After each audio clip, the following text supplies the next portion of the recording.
यीशु मसीह के मधुर नाम में एक बार फिर से आपका स्वागत है। और पवित्र आत्मा से संबंधित हम अपने विषयों को जारी रखे हुए हैं। और आज एक महत्वपूर्ण शिक्षा, महत्वपूर्ण डॉक्ट्रिन पवित्र आत्मा पर ये कि पवित्र आत्मा जो है परमेश्वर के वचन के अनुसार जब आप विश्वास करते हैं प्रभु यीशु मसीह पर और उसको अपने जीवन का उद्धारकर्ता करके आमंत्रित करते हैं, पापों से पश्चाताप करते हैं, और जब प्रभु आपके अंदर आ भी जाते हैं, आपको पाप क्षमा का अनुभव देते हैं, ये परमेश्वर की ओर से होता है, ये मनुष्यों की ओर से नहीं होता है।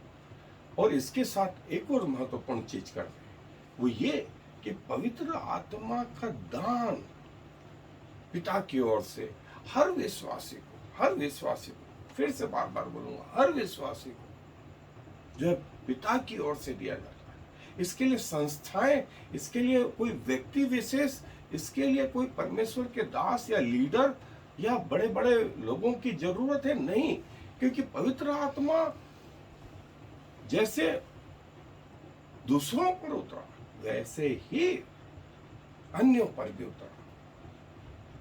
और पवित्र आत्मा किसी व्यक्ति के जीवन से नहीं वरन पिता की ओर से आता है। और बाइबल में इसके बहुत सारे रेफरेंस हैं और आज इन रेफरेंसों के अंतर्गत हम इसको देखेंगे और इस बात को कंफर्म करेंगे कि पवित्र आत्मा हर विश्वासी के अंदर तब आ जाता है जब वो परमेश्वर को अपना उद्धारकर्ता के रूप में ग्रहण करता है। और इसका एक रेफरेंस जो है मैं आपको दे रहा हूं, मेरे साथ निकालें। इफिसियों की पत्री पहला अध्याय और उसका 13 और 14 पद। इफिसियों की पत्री पहला अध्याय और उसके 13 और 14 पद। और मैं चाहूंगा आप इन रेफरेंसों को अंडरलाइन भी कर दें, लिख लें। मैं पद 13 और 14 पढ़ रहा हूं, इफिसियों के पत्र पहला अध्याय। और उसी में तुम पर भी, जब तुमने सत्य का वचन सुना जो तुम्हारे उद्धार का सुसमाचार है और जिस पर तुमने विश्वास किया, प्रतिज्ञा किए हुए पवित्र आत्मा की छाप लगी। तुमने सुसमाचार पर विश्वास किया और परमेश्वर ने उस प्रतिज्ञा की, अर्थात पवित्र आत्मा तुम पर भेजूंगा, उसकी छाप करी, जो वह उसके मोल लिए हुओं के लिए छुटकारे के लिए हमारी मिरास का बयान है कि उसकी महिमा की स्तुति हो। फिर से 14वीं आयत को पढ़ रहा हूं मैं। वह उसके मोल लिए हुओं के छुटकारे के लिए, मोल लिए हुए, आप प्रभु यीशु मसीह के लहू से मोल लिए गए। इसीलिए मैंने कहा था कि किसी व्यक्ति विशेष, किसी चर्च, किसी संस्थान ने आपके लिए रक्त नहीं बहाया, ना पुराने नियम के किसी व्यक्ति ने आपके लिए रक्त बहाया। आप किसके लहू से छुड़ाए गए? प्रभु यीशु मसीह के लहू से। पतरस यही बोलता है कि तुम्हारा छुटकारा सोने चांदी से नहीं वरन प्रभु यीशु मसीह के बहुमूल्य लहू से हुआ है। गांठ बांध ले, इसको गांठ बांध। अब जब आपका छुटकारा हुआ तो प्रभु ने आपकी मिरास क्या है? आपकी मिरास स्वर्गीय जीवन है, अनंत जीवन, उसका बयाना, उसका एडवांस। इसको और सरल रीति से करूं, एक मकान आपने खरीदा 1 लाख रुपए का, उसमें 10,000 रुपए आपने एडवांस दिए। ये 10,000 रुपए क्या हुए? हिंदी में इसको बयाना बोलते हैं कि 1 लाख रुपए का मकान आपका है, लेकिन आज आपने क्या दे दिया? ये बयाना दे दिया, ये एडवांस दे दिया, 10,000 रुपए। स्वर्गीय जीवन हमारा है, अनंत जीवन हमारा है, और परमेश्वर ने इसका बयाना किस रीति से दिया?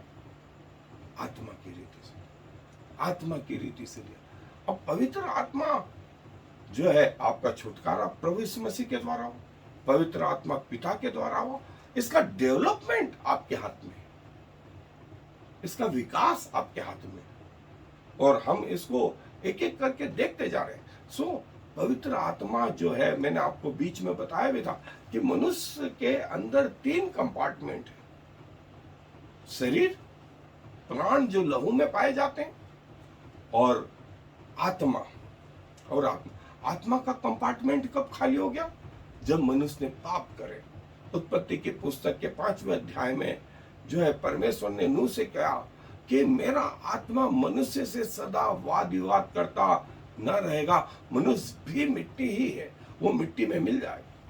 और जब प्रभु यीशु मसीह पुनरुत्थित हुए, उन्होंने चेलों पे क्या करा? उन्होंने कहा कि पवित्र आत्मा लो, और ये कहकर उन पे फूका, फू फू फू।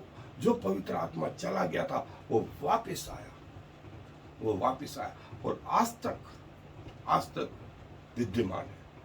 और जैसा मैंने पिछले एपिसोड में बताया था कि पुराने नियम में पवित्र आत्मा विथ यू, तुम्हारे साथ होगा, और नए नियम में पवित्र आत्मा तुम्हारे अंदर होगा, इन यू। और प्रभु ने वो प्रतिज्ञा पूरी करी। सो पवित्र आत्मा का जो कंपार्टमेंट खाली था, उसमें पवित्र आत्मा आ गया। अब शरीर आत्मा के विरोध में, आत्मा शरीर के विरोध में जो है, ये लड़ाई शुरू हो गई, जिसको हमने आत्मिक युद्ध के रूप में हम देख चुके हैं। आप देखना चाहते हैं तो फिर से पुराने एपिसोड निकाल करके स्पिरिचुअल वॉरफेयर के रूप में आप इसको देख सकते हैं। लेकिन पवित्र आत्मा हर विश्वासी को दिया गया, और बाइबल के इससे संबंधित और बहुत सारे वर्सेस हैं जिनको हम संक्षेप में देखेंगे, पूरा तो नहीं देख पाएंगे, लेकिन फिर भी मेरी कोशिश है कि आपके अंदर आत्मा ये कार्य करे कि आप परमेश्वर के द्वारा खरीदे गए।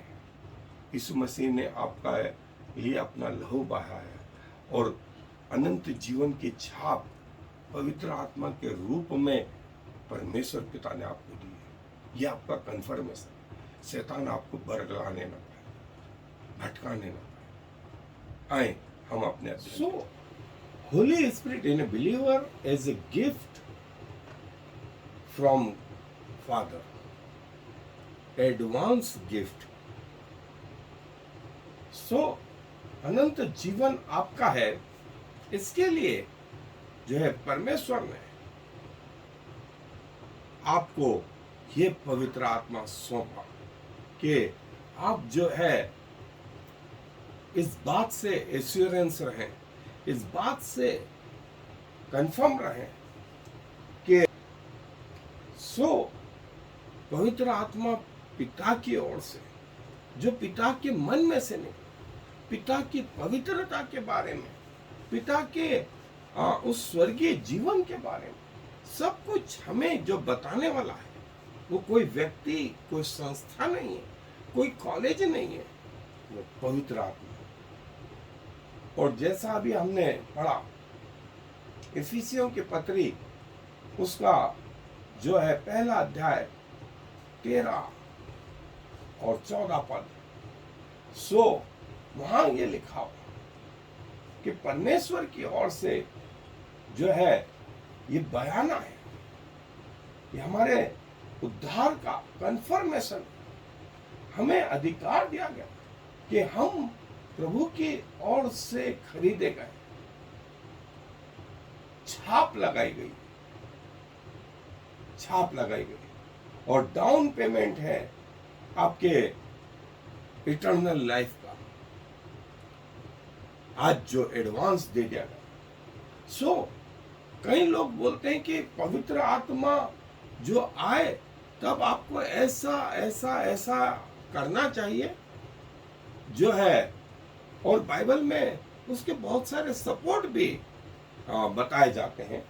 लेकिन हम जो है सिस्टमेटिक तरीके से ये जानकर कि पवित्र आत्मा ने हम पर छाप कर दी, विश्वासियों पे छाप कर दी कि अब आप प्रभु यीशु मसीह के हैं और अनंत जीवन आपका है। ये किसी और ने नहीं, ये स्वयं परमेश्वर ने। जब आपने विश्वास किया तो आपका नाम जीवन की पुस्तक में लिख लिया गया, और जीवन की पुस्तक में जब न्याय होगा तब आपको लगेगा कि जो पृथ्वी पर आपने निर्णय किया था वो सर्वश्रेष्ठ निर्णय, और जिसके प्रतिफल आपको अनंत जीवन में मिलेंगे। और प्रभु ने अपनी छाप आप पे लगाई, प्रभु ने अपनी छाप आप पे लगाई। प्रभु ने ये नहीं देखा है कि आप उसके इजरायली थे या गैर इजरायली। प्रभु ने आपके एजुकेशन को नहीं देखा है, प्रभु ने आपके रंग को नहीं देखा है, प्रभु ने आपके धन संपत्ति को नहीं देखा है। प्रभु ने तो ये देखा है कि आप उसके पास ईमानदारी से आए, आप उसके पास ईमानदारी से आए।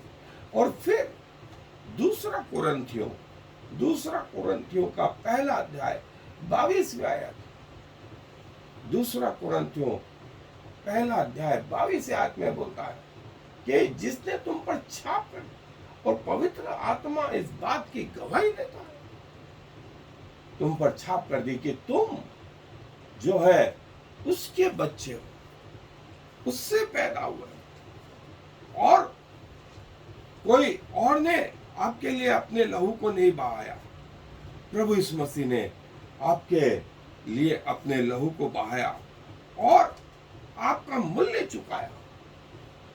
और लिखा है यहाँ पे,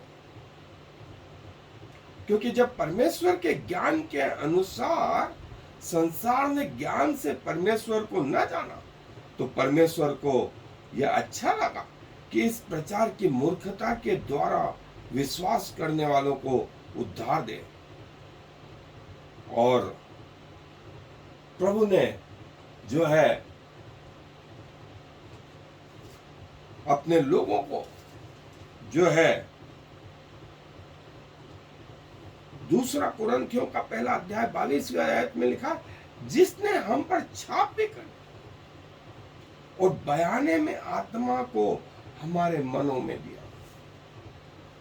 छाप लगाने वाला भी परमेश्वर, बयाना देने वाला भी परमेश्वर, और कि आप उसके कहलाते, आप उसके कहलाते। और जैसा मैंने बताया, शरीर, प्रत्येक मनुष्य में शरीर है, इवन जानवरों में भी शरीर का हिस्सा है। दूसरा, उनमें प्राण है, और वो प्राण कहाँ पाया जाता है?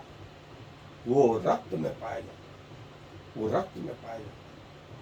आत्मा सिर्फ मनुष्य में, सिर्फ मनुष्य में। और प्रभु ने अपनी छाप आप पे करी,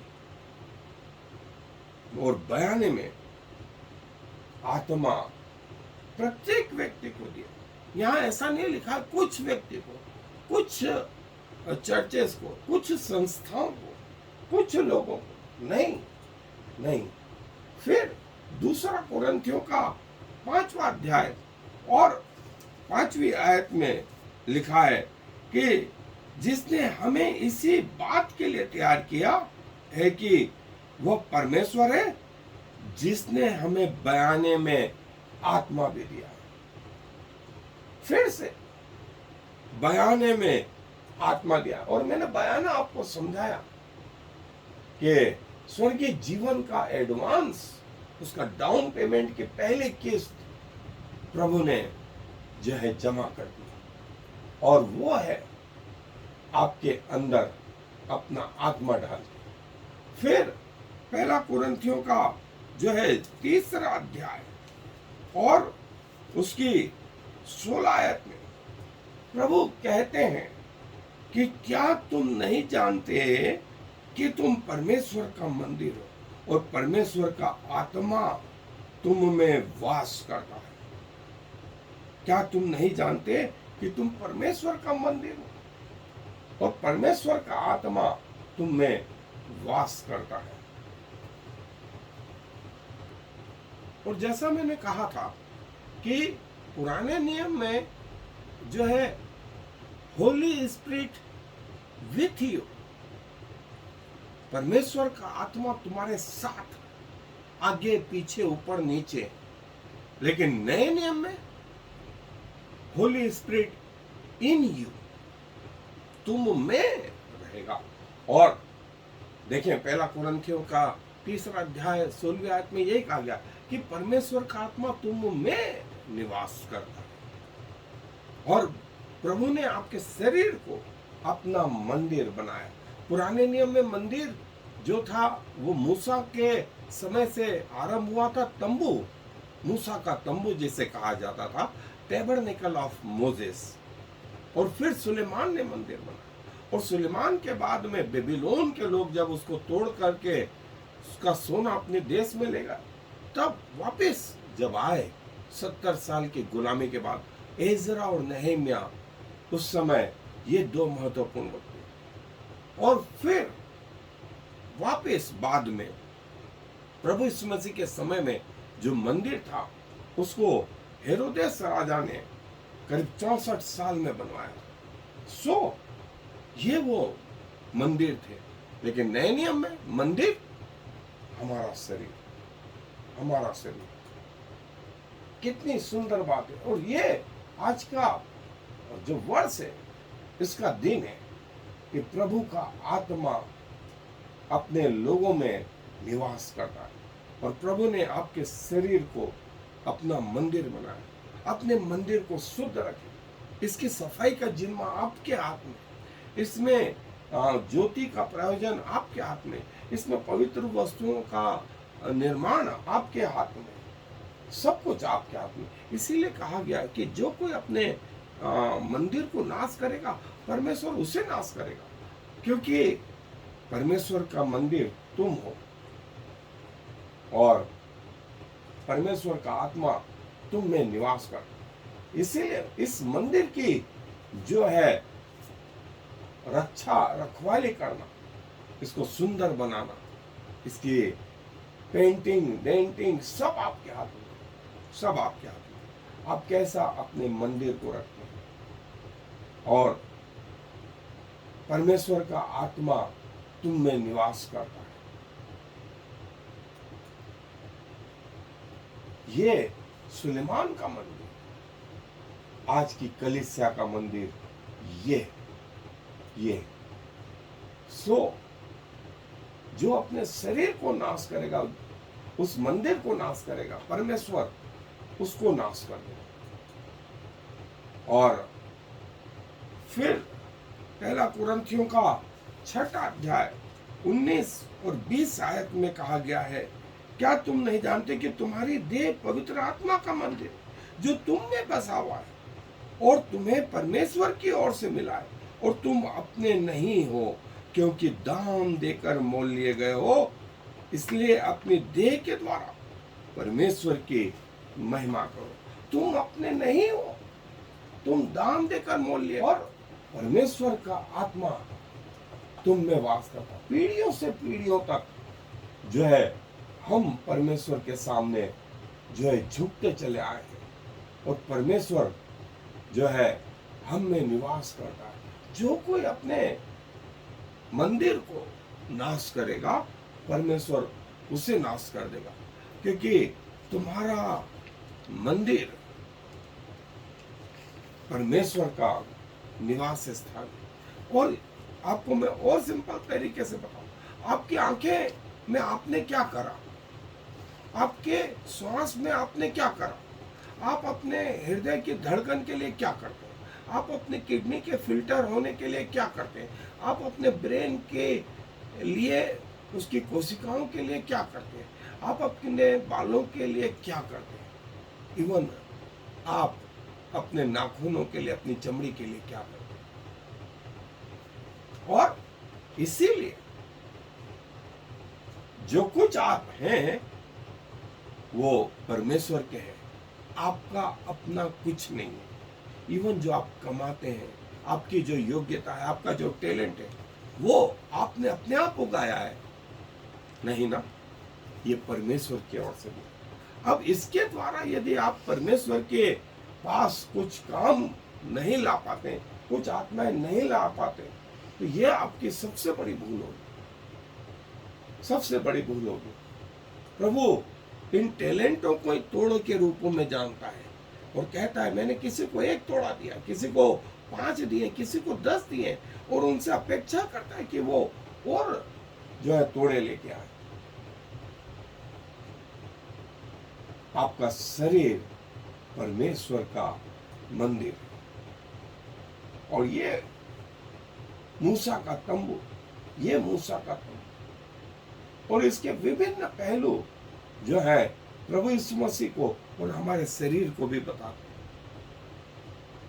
और परमेश्वर अब मूसा के तंबू में नहीं, सुलेमान के मंदिर में नहीं, लेकिन हमारे शरीर में रहता है। इसके प्रिंसिपल वैसे ही है जैसे तंबू के थे, जैसे वो सुलेमान के मंदिर के थे। अब परमेश्वर का आत्मा हमारे अंदर निवास करता है। और गलातियों के पत्री उसका जो है 4 अध्याय और 6 आयत, गलातियों के पत्री 4 अध्याय 6 आयत में ये लिखा है, तुम जो पुत्र हो, इसलिए परमेश्वर ने अपने पुत्र के आत्मा को जो अब्बा और हे पिता कहकर पुकारता है हमारे हृदय में भेजा है। आत्मा को जो अब्बा और हे पिता कह करके जो है पुकारता है, उसे हमारे अंदर भेजा। अब हमको नहीं मालूम परमेश्वर को कैसे संबोधित करें, और परमेश्वर की पवित्रता क्या है, परमेश्वर के रहस्य क्या है, परमेश्वर के स्वर्गीय जीवन के रहस्य क्या है, स्वर्गदूतों की बातें क्या है, हम में से किसी को नहीं मालूम। लेकिन यदि आज किसी को मालूम है तो वह है पवित्र आत्मा। और पवित्र आत्मा जो है लोगों पर, चुने हुए लोगों पर वो प्रकट भी करता है। जो पवित्र आत्मा से प्रभु से प्रेम करते हैं, वो अब्बा और पिता कह करके जो है पुकारता है। बगैर पवित्र आत्मा के कोई ये शब्द नहीं बोल सकता परमेश्वर को जाने। ये हमारे हाथ, ये पिता के हाथ, ये हमारे हाथ और ये पिता के हाथ। और तुम पुत्र हो, तुम पुत्र हो, और परमेश्वर का आत्मा जो उसके पुत्र का आत्मा है वो तुम्हारे अंदर दिया गया है, जो अब्बा और हे पिता कह करके पुकारता है। सो परमेश्वर का संबोधन भी जो है उस आत्मा के द्वारा होता है। और इफिसियों 4:30 में परमेश्वर ये बोलते हैं कि परमेश्वर के पवित्र आत्मा को शोकित मत करो, जिससे तुम पर छुटकारे के दिन के लिए छाप दी गई है। परमेश्वर के पवित्र आत्मा को शोकित मत करो जो तुम्हारे अंदर है, जिसने छुटकारे के दिन के लिए तुम पर छाप कर दी।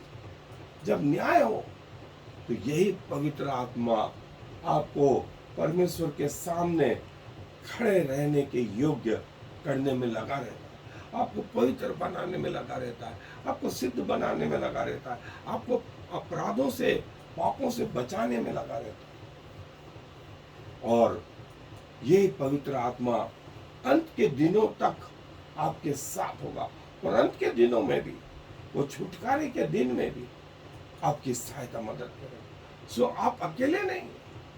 अब पवित्र आत्मा आपके सुख में, आपके दुख में, आपके आनंद में, आपके उत्साह में, आपके विजय जीवन में, आपके गिरने में भी पवित्र आत्मा जो है आपको छोड़ता नहीं, आपको त्यागता नहीं, और वो आपके साथ बना रहता, आपके अंदर बना रहता। All believers are sealed by spirit. सारे विश्वासी इस पवित्र आत्मा के द्वारा सील किए गए, उन पर छाप दी गई। और जो है याकूब की पत्री उसका 4 अध्याय और उसकी 5वीं आयत में, क्या तुम यह समझते हो कि पवित्र शास्त्र व्यर्थ करता है जिस आत्मा को उसने हमारे भीतर बसाया है? क्या वह ऐसी लालसा करता है जिसका प्रतिफल डाहो? जिस आत्मा को हमारे अंदर बसाया है वह बुराई नहीं करता, वो पाप नहीं करता, और वो हमें पिता जैसा बनाने में लगा रहता। एक पाप नहीं, दो पाप नहीं, वरन जो है परमेश्वर हमें सब अपराधों से बचाने में लगा रहता है। और पहला थिस्सलुनीके का 4 अध्याय और पहला थिस्सलुनीके को 4 अध्याय और उसके 7वें और 8वें वचन में लिखा है, क्योंकि परमेश्वर ने हमें अशुद्ध होने के लिए नहीं परंतु पवित्र होने के लिए बुलाया। इस कारण जो तुच्छ जानता है वो मनुष्य को नहीं परंतु परमेश्वर को तुच्छ जानता है, जो अपना पवित्र आत्मा तुम्हें देता है, जो अपना पवित्र आत्मा तुम्हें देता है। तुम्हें अशुद्धता के लिए नहीं, तुम्हें शुद्धता के लिए जो है बुलाया, तुम्हें शुद्धता के लिए बुलाया है। और जो है इसलिए बुलाया है कि तुम पवित्र बनो, क्योंकि तुम्हारा परमेश्वर पवित्र है। और दूसरा तीमुथियुस पहला अध्याय और उसकी 14वीं आयत में लिखा है, हमारे प्रभु का अनुग्रह उस विश्वास और प्रेम के साथ जो मसीह यीशु में बहुतायत से हुआ है। दूसरा तीमुथियुस और उसका पहला अध्याय उसकी 14वीं आयत में ये लिखा है, और पवित्र आत्मा के द्वारा जो हम में बसा हुआ है इस अच्छी थाती की रखवाली को। पवित्र आत्मा जो हम में बसा हुआ है, जो हम में बसा हुआ, पवित्र आत्मा जो परमेश्वर की ओर से दिया गया। मैं आपको बार बार ये कहना चाहता हूं कि पवित्र आत्मा परमेश्वर का दिया हुआ वरदान है जो हर विश्वासी को दिया गया। इसका विकास जो है हमारे ऊपर निर्भर है। और तीतुस की पत्री 3रा अध्याय और उसकी 5वीं और 6ठी आयत में लिखा है, सो उसने हमारा उद्धार किया और यह धर्म के कामों के कारण नहीं जो हमने आपके पर अपनी दया के अनुसार नए जन्म के स्नान और पवित्र आत्मा के हमें नया बनाने के द्वारा हुआ। तीतुस की पत्री में जो है पौलुस ये बोलता है कि तीतुस की पत्री और उसका 3रा अध्याय 5 और 6 आयत, तो उसने हमारा उद्धार किया और ये हमारे धर्म के कामों के कारण नहीं जो हमने आपके पर अपनी दया के अनुसार नए जन्म के स्नान और पवित्र आत्मा के हमें नया बनाने के द्वारा, पवित्र आत्मा के द्वारा हमें नया बनाने के द्वारा। पवित्र आत्मा और आप का जो संबंध है वो एक महत्वपूर्ण संबंध है जो आपके मसीह जीवन में महत्वपूर्ण रोल अदा करता है। मैंने सिंपल शब्दों में कोशिश करी कि पवित्र आत्मा आपको बयाने में दिया गया और आपके अंदर है, और यह हर विश्वासी को जो परमेश्वर पर विश्वास करता है दिया गया है, परमेश्वर की ओर से दिया गया। अब इसका आदर करना, इसका विकास करना, ये आपके ऊपर है। तो प्रभु को धन्यवाद दें और आए धन्यवाद देते हैं कि आप पर भरोसा करने के कारण जो है न सिर्फ आपने हमें मोक्ष का अनुभव दिया परंतु हमारे आत्मिक जीवन के लिए जो है हमें पवित्र आत्मा हमारे अंदर निवास करने लगा, और ये स्थिति हमारी मृत्यु तक वरन मृत्यु के बाद तक जारी रहेगी। ऐसा आपका वचन कहता है कि न्याय के दिन भी पवित्र आत्मा जो है, जो डेवलप हुआ था, जिसका विकास हुआ था, वो हमारे साथ साथ बना रहे। प्रभु जी क्या कहें, आपके चरणों में बार बार झुकते हैं, आपकी योजनाओं के लिए आपको धन्यवाद देते हैं, आपकी महानता के लिए आपको धन्यवाद देते हैं, और प्रभु आपके जैसा बनने के लिए अपने आप को समर्पित करते हैं। हमें पवित्र बनाए, हमें सिद्ध बनाए जिसकी आप हमसे अपेक्षा करते हैं, और प्रभु हमारा जीवन आपको पवित्र और भाने वाला हो सके, क्योंकि इस विनती को प्रभु इस मसीह के नाम से मांग लेते हैं। आमीन और फिर Shema Israel, Yahweh Eloheinu, Yahweh Echad. Hear, O Israel, the Lord is our God, the Lord alone.